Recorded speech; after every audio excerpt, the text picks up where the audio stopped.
असंभव सी बात को संभव करके दिखा, तू असंभव सी बात को संभव करके दिखा, खुद पहचान लेगा ये जवाना, खुद पहचान लेगा ये जवाना, तो भीड़ से अलग चलकर दिखा। चलिए, इसी के साथ न्यू ब्राइट वे में आप सभी का स्वागत है। और आज हमारा एक महत्वपूर्ण टॉपिक जो बचा हुआ था, बेसिक इंग्लिश चल रहा था, 10 पार्ट्स उसके हम ऑलरेडी कंप्लीट कर चुके थे।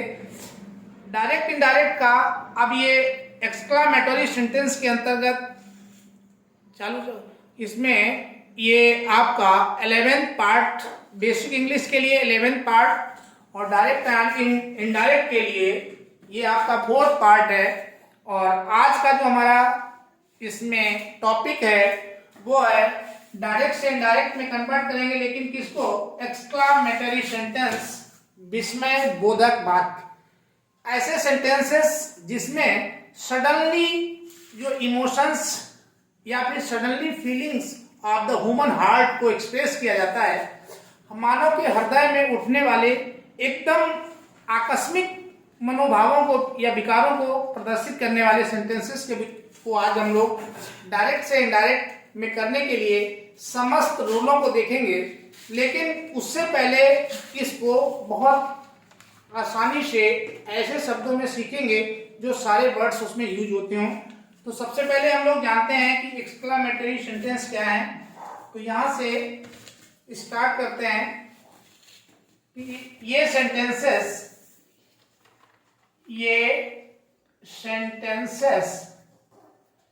प्राय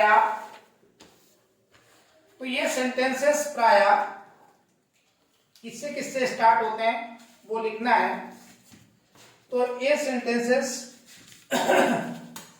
प्राय तो कुछ कॉमन वर्ड्स हैं जहां से ये प्रारंभ होते हैं। और तो एक्सक्लामेटरी सेंटेंस को पहले हम लोग यहाँ पे इसको शॉर्ट में डिफाइन करेंगे, तो इसलिए इसकी डेफिनेशन को यहाँ पे शॉर्ट में लिखे दे रहे हैं। ये सेंटेंसेस प्राय आपके जॉय, GOY, जॉय मतलब ये आपकी खुशी, जॉय नंबर 1। दूसरा सौरव, जहां खुशी होती है दुख भी वहीं होता है, तो सौरव यानी कि दुख। और तीसरा आपका एंगर, ANGER, एंगर को कहते हैं क्रोध, क्रोध हो गया। फोर्थ में देखिए कॉन्टेम्प्ट, कॉन्टेम्प्ट का मतलब होता है घृणा, घृणा। पांचवा सरप्राइज, सरप्राइज मतलब आश्चर्य, आश्चर्य, सरप्राइज। प्रशंसा, एडमायरेशन, एडमायरेशन, इसको प्रशंसा बोलते हैं। और इसका एक दूसरा शब्द भी होता है अप्लायूज,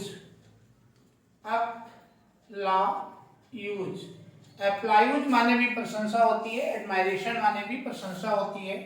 तो ध्यान रखिएगा, ये प्रशंसा के लिए आपके 2 शब्द यूज होंगे, एडमायरेशन और अप्लायूज, कोई भी लिया जा सकता है। और 7वें नंबर पे आपका आता है रिग्रेट, रिग्रेट, रिग्रेट का मतलब होता है पछताना, पछताना या पश्चाताप करना, पश्चाताप करना। और एक 8वां और ले लीजिए approval, APP, approval, approval, approval का मतलब होता है अनुमोदन। अनुमोदन जिनके समझ में नहीं आता है वो लोग स्वीकृत याद कर लें, स्वीकृत, स्वीकृत। तो ये ऐसे सेंटेंस हैं, मतलब जो एक्सक्लामेटरी सेंटेंस होता है उसमें इस टाइप के मनोभावों को व्यक्त किया जाता है। आपके समक्ष ये सारे लिखे हुए हैं। जॉय खुशी, सौरो दुख, एंगर क्रोध, कॉन्टेम्प्ट घृणा, सरप्राइज आश्चर्य, एडमायरेशन अप्लाइज प्रशंसा। तो ये प्रशंसा इसमें यहाँ पे साफ नहीं, प्रशंसा। तो प्रशंसा, रिग्रेट पछताना या पश्चाताप करना, अप्रूवल अनुमोदन या स्वीकृति। तो जिनसे इस टाइप के मनोविकारों को व्यक्त किया जाए तो ऐसे सेंटेंसेस को हम लोग एक्सक्लामेटरी या विस्मय बोधक वाक्य कहते हैं। अब इसमें जो हमें विशेष ध्यान रखना है वो चीज क्या है, उसको यहाँ पे नोट में लिखते हैं, जिसकी मदद से आप ऐसे सेंटेंसेस को बहुत इजीली पहचान सकते हैं। तो ये सेंटेंसेस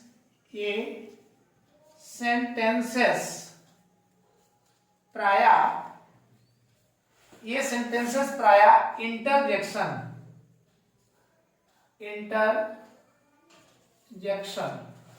इंटरजेक्शन शब्दों से प्रारंभ होते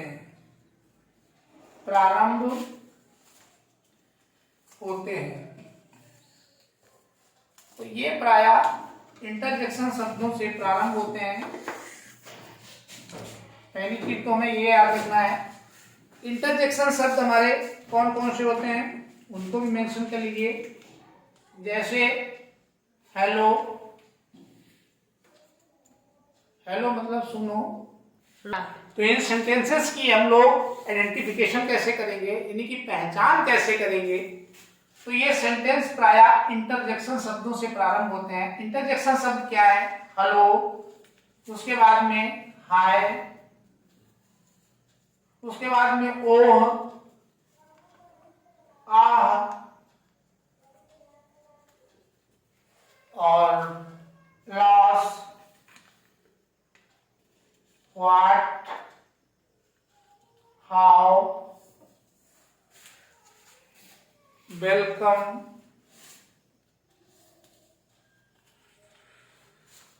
और इस तरीके के अन्य भी शब्द है। मेन चीज याद रखिए इंटरजेक्शन, तो इनसे प्रारंभ होते हैं तथा मार्क ऑफ एक्सक्लेमेशन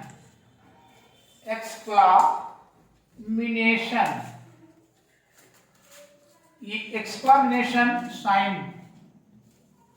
क्या मार्क लिख ही दिया है, तो एक्सक्लेमेशन में ये ऐसे लग के नीचे लगती है, पर समाप्त होते हैं। तो ये इनकी विशेष पहचान है कि ये इंटरजेक्शन शब्दों से स्टार्ट होंगे और जो है आपके मार्क ऑफ एक्सक्लेमेशन, जो ये एक्सक्लेमेशन चिन्ह विस्मयादिबोधक चिन्ह होता है ये वाला, इस पे समाप्त होते हैं। अब ऐसे वाक्यों को हम लोग डायरेक्ट से इनडायरेक्ट करने के लिए कोई बहुत विशेष रूल्स की जरूरत नहीं पड़ती है। जितने सीमित रूल्स हैं उनको आपको मैं यहाँ पे अभी लिख दे रहा हूँ और उसको आपको बता दे रहा हूँ। चलिए देखिए, यहाँ पे रिपोर्टिंग वर्ब को अर्थ के अनुसार सबसे पहले चेंज करेंगे।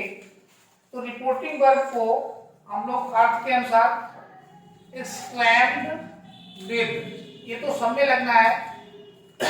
खुशी है तो जॉय, दुख है तो सॉरो, आश्चर्य वाली की बात है तो सरप्राइज, गुस्से वाली बात है तो एंगर, कॉन्टेम्प्ट का मतलब यहाँ पे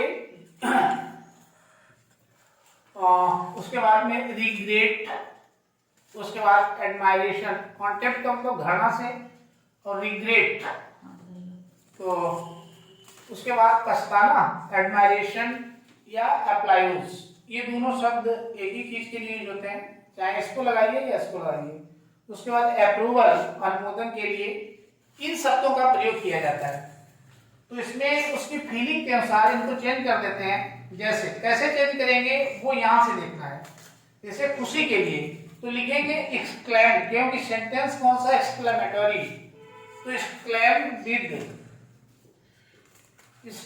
विद खुशी है तो ये जॉय, तो एक्सक्लेम्ड विद जॉय ये आ जाएगा। यदि दुख है तो लिखेंगे एक्सक्लेम्ड विद, दुख के लिए सॉरो, तो सॉरो। और यदि आश्चर्य की बात है तो एक्सक्लेम्ड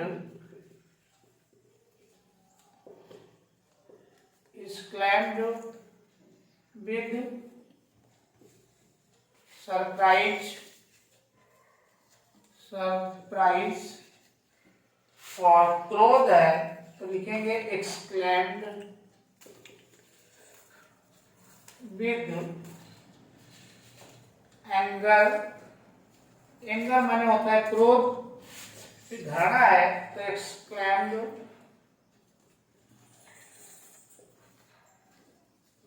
विद, घृणा को आपको बोलते हैं कॉन्टेम्प्ट।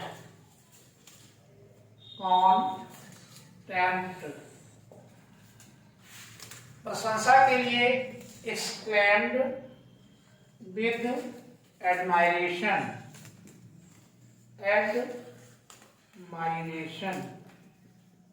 तो इसको एडमायरेशन भी बोलते हैं, या फिर इसको आप जो है अप्लाइज भी बोल सकते हैं। और पश्चाताप के लिए एक्सक्लेम्ड विद रिग्रेट। और यदि अप्रूवल आता है कोई अनुमोदन तो लिख देंगे एक्सक्लेम्ड विद अप्रूवल। तो इस तरीके से सबसे पहले रिपोर्टिंग जो हमारी वर्ब है उसको हम अपने सडनली फीलिंग्स, जो भी सेंटेंस की फीलिंग्स होंगी उसके हिसाब से चेंज करेंगे। चलिए उसके बाद देखिए अगला रूल्स। एक्सक्लामेटरी का पहला रूल्स आपको बताया कि उसकी रिपोर्टिंग वर्ब को उसकी फीलिंग्स अनुसार खुशी है तो एक्सक्लेम विद जॉय, दुख है तो एक्सक्लेम विद सॉरो। ऐसी तरीके से चेंज कर देते हैं। उसके बाद क्या करेंगे, सेकंड रूल में इन्वर्टेड कामा को हटाएंगे और दैट कंजक्शन लगाएंगे। तो इन्वर्टेड कामा हट करके इनमें भी एक्सक्लामेटरी में भी दैट कंजक्शन लगेगा। और इंटरजेक्शन शब्द जितने भी हैं ओ, अलास, गुड, ब्रावो, ये सब इत्यादि, व्हाटएवर, तो ये सब शब्द इसमें जितने भी इंटरजेक्शन होते हैं लगभग 25-30 शब्द होते हैं। हेलो, वेलकम, ये सब उसी में आते हैं। तो इनको इनडायरेक्ट करते समय हटा दिया जाता है। तो इन शब्दों का कोई मतलब नहीं है, ये ग्रामेटिकल शब्द नहीं है, इसको बाहर कर देते हैं। केवल ये suddenly heart feeling and emotion को एक्सप्रेस करने के लिए लिखे जाते हैं। एक्सक्लामेटरी सेंटेंसेस को असर्टिव में चेंज करते हैं, ये तो हमेशा से करते चले आए। लास्ट में असर्टिव ही करना रहता है, चाहे इंट्रोगेटिव हो चाहे वो आपका इंपरेटिव हो, तो लास्ट में उसको असर्टिव कर देते हैं। अगर इन्वर्टेड कामा के भीतर अधूरे सेंटेंस, ये बहुत इंपॉर्टेंट रूल है, इस पर विशेष ध्यान देंगे। अगर इन्वर्टेड कामा के अंदर भीतर कोई अधूरे सेंटेंसेस हैं तो उसमें वर्ब तथा अन्य शब्द अपनी ओर से जोड़ दिए जाते हैं। जैसे ही शायद, उसने कहा, इनफ मतलब ये पर्याप्त है। तो इसको बनाओगे तो ही एक्सक्लेम्ड, उसने एक्सक्लेम किया, दैट कंजक्शन लिया। अब देखिए इसमें अधूरा है, न तो सब्जेक्ट है न वर्ब है, तो यहाँ लिखा गया है कि उसमें वर्ब तथा अन्य शब्द अपनी ओर से जोड़ दिए जाते हैं। तो वर्ब तथा अन्य शब्द जो उसके आवश्यक है सेंस को पूरा एक्सप्लेन करने के लिए, उनको अपने पास ही जोड़ेंगे। ही एक्सक्लेम्ड दैट, उसने क्लेम किया, इट वाज इनफ, कि ये पर्याप्त था। तो इस तरीके से इन रूल्स को हम यहाँ पे यूज करेंगे और अपनी समस्याओं को आसानी से, और जो जनरल रूल्स हैं उनको उसी तरीके से लगाया जाता है। दूसरी सबसे बड़ी चीज है कि इसमें टेंस को चेंज नहीं किया जाता है, टेंस वही रहता है जिस फॉर्म में होता है, इसलिए ये बनाना आपका बहुत आसान है। इसके लिए कोई बहुत स्पेसिफिक रूल और नहीं है, ठीक है। तो इसी के साथ में इसको यहीं पे स्टॉप करते हैं और फिर आगे आपको बताते हैं। इसमें एक्सक्लामेटोरी जो सेंटेंस है विस्मयादिबोधक वाक्य, उसी का ही ये सेकेंड पार्ट है, उसी का कुछ निकाला हुआ सेंटेंस है। ऑप्टेटिव सेंटेंस, इच्छा सूचक वाक्य। जब सेंटेंसेस 4 ही लिए जाते हैं तब इसको एक्सक्लामेटरी में ही रखा जाता है, लेकिन जब 5 कर दिए जाते हैं तो इच्छा सूचक को एक अलग सेंटेंस का दर्जा दिया गया और ये 5वां सेंटेंस बनके तैयार हुआ। पहला आपका असर्टिव था जिसमें इंट्रोगेटिव और निगेटिव रहते हैं। दूसरा आपका इंट्रोगेटिव था जिसमें सिंगल इंट्रोगेटिव और डबल इंट्रोगेटिव रहते हैं। तीसरा आपका इंपरेटिव था जिसमें आदेशात्मक वाक्य रहते हैं। और चौथा आपका एक्सक्लामेटरी था और 5वां इसी से निकाला गया है। इसीलिए एक्सक्लेमेशन साइन यहाँ पे भी है और एक्सक्लेमेशन साइन यहाँ पे भी है। तो मार्क ऑफ एक्सक्लेमेशन इसीलिए दोनों में लगा रहता है, नंबर 1। दूसरी चीज ये है कि ये सेंटेंसेस प्रायः इच्छा यानी कि विश, आशीर्वाद यानी कि ब्लेसिंग, अभिशाप यानी कि कर्स, प्रार्थना यानी कि प्रेयर, केवल देखा जाए तो ये 4 शब्दों के लिए अलग से सेंटेंसेस को एक नया बनाना पड़ा। रूलिंग इसकी वही है जो नियर अबाउट आपकी एक्सक्लामेटरी में थी, यानी कि जो एक्सक्लामेटरी की सेंटेंस रूल्स हैं वही इस पे लागू होते हैं। इन्वर्टेड कामा को आप हटा देंगे, कंजक्शन दैट का प्रयोग करेंगे और रिपोर्टिंग वर्ब को भाव के अनुसार यानी फीलिंग्स के अनुसार उसका जो मीनिंग होगा उसके अनुसार चेंज करेंगे, जैसे विश्ड या प्रेयर या कर्स या ब्लेसिंग। तो इसमें बदल देंगे। ऑप्टेटिव सेंटेंस को असर्टिव में चेंज कर देंगे क्योंकि लास्ट में असर्टिव बनाते हैं, और subject plus verb plus object वाली रूलिंग को फॉलो करेंगे जो उसमें नहीं होती, लेकिन उसको इनडायरेक्ट करते समय पहले सब्जेक्ट लेंगे, फिर वर्ब लेंगे, फिर ऑब्जेक्ट। अन्य किसी वर्ब का टेंस चेंज नहीं किया जाता है। इसमें कहने का मतलब इसमें टेंसेस को बदला नहीं जाता है, केवल जनरल रूल्स लगते हैं और जनरल रूल्स में टेंस चेंज नहीं करते इसमें। उसके बाद में अंत में फुल स्टॉप, ऐसे फुल स्टॉप का प्रयोग करते हैं और मार्क ऑफ एक्सक्लामेशन ये वाले चिन्ह को हटा दिया जाता है, रिमूव कर दिया जाता है। चलिए इसमें अब एक्सप्लेनेशन और ऑप्टेटिव के 3 एग्जांपल्स आपको दिखा रहे हैं, अपने कॉन्सेप्ट को उससे क्लियर करिएगा। चलिए अब इसमें समस्त रूलों को एक्सक्लामेटरी और ऑप्टेटिव को एक साथ देखिए और एग्जांपल्स को और समझिए इसमें कि क्या वेरिएशंस होते हैं। जैसे डायरेक्ट स्पीच लिया गया, ही सेड, उसने कहा, मे गॉड हेल्प यू, भगवान तुम्हारी मदद करे। तो यहाँ पे उस व्यक्ति की इच्छा है तो सेड टू को हम चेंज कर देंगे विश या प्रेयर में, दैट कंजक्शन लेंगे और उसके बाद ये जो गॉड शब्द है, गॉड हेल्प, तो मे को इधर कर देंगे और गॉड को इधर कर देंगे। तो गॉड मे आपका चेंज हो जाएगा माइट में, help me, you second person के हिसाब से बी हो जाएगा और ये इनडायरेक्ट स्पीच। लास्ट में फुल स्टॉप लगाएंगे, मार्क ऑफ एक्सप्लेनेशन को हटा देंगे। दूसरे में ही सेड, उसने कहा, may God save you, same time का है। ही प्रेयर, उसने प्रार्थना की भगवान तुम्हारी रक्षा करे, तो दैट कंजक्शन लिया, मे को इधर करिए, गॉड को इधर करिए, गॉड माइट सेव मी। ऐसे ही तीसरे को देखिए, ही सेड, हुर्रा, हुर्रा मतलब खुशी के लिए होता है, बी है बोल द मैच। तो ये जो सडनली हार्ट फीलिंग या इमोशंस होते हैं उनके लिए इंटरजेक्शन शब्द दिए हैं। तो ही एक्सप्लेन विद जॉय, उसने खुशी के साथ एक्सप्लेन किया, दैट कंजक्शन लगाएंगे। हुर्रा शब्द ये मार्क ऑफ एक्सप्लेनेशन है, इनको हटा दिया जाता है, इंटरजेक्शन शब्दों को हटा देते हैं डायरेक्ट में। बी है बोन द मैच, बी आपका फर्स्ट पर्सन है, प्लूरल है, सब्जेक्ट के हिसाब से प्लूरल रखेंगे तो दे हो जाएगा। हैड जो प्रेजेंट परफेक्ट है पास्ट में चला जाएगा, हैड बोन द मैच। उसके बाद Mohan said, how simple, how या व्हाट शब्द आने पे वेरी का प्रयोग किया जाता है। Mohan exclaim with surprise, that conjunction लगाएंगे। उसके बाद में ही वाज, प्रेजेंट को पास्ट करेंगे, बाद वेरी सिंपल। हाउ के केस में वेरी शब्द का प्रयोग किया जाता है, हाउ माने बहुत, तो हाउ या व्हाट के केस में वेरी शब्द का प्रयोग करेंगे। इस तरीके से ये सेंटेंसेस को आप इनडायरेक्ट में इजीली चेंज कर सकते हैं एक्सक्लेमेटरी और जो आपका ऑप्टेटिव है इसके लिए कोई और स्पेशल रूलिंग नहीं है। बस मेन आपको ये रिपोर्टिंग वर्ब को आप फीलिंग के अनुसार चेंज करेंगे, मार्क ऑफ एक्सक्लेमेशन जो होता है उसको हटा देंगे, और जो इंटरजेक्शन शब्द होते हैं इनको इनडायरेक्ट में नहीं रखा जाता है। बाकी जनरल रूल्स एट ये प्रयोग होते हैं। चलिए ठीक, इसी के साथ आज डायरेक्ट इनडायरेक्ट को आप टोटली समाप्त करते हैं। लास्ट में आपको एक वन शॉट दे दिया जाएगा। ठीक है, थैंक यू फॉर वॉचिंग।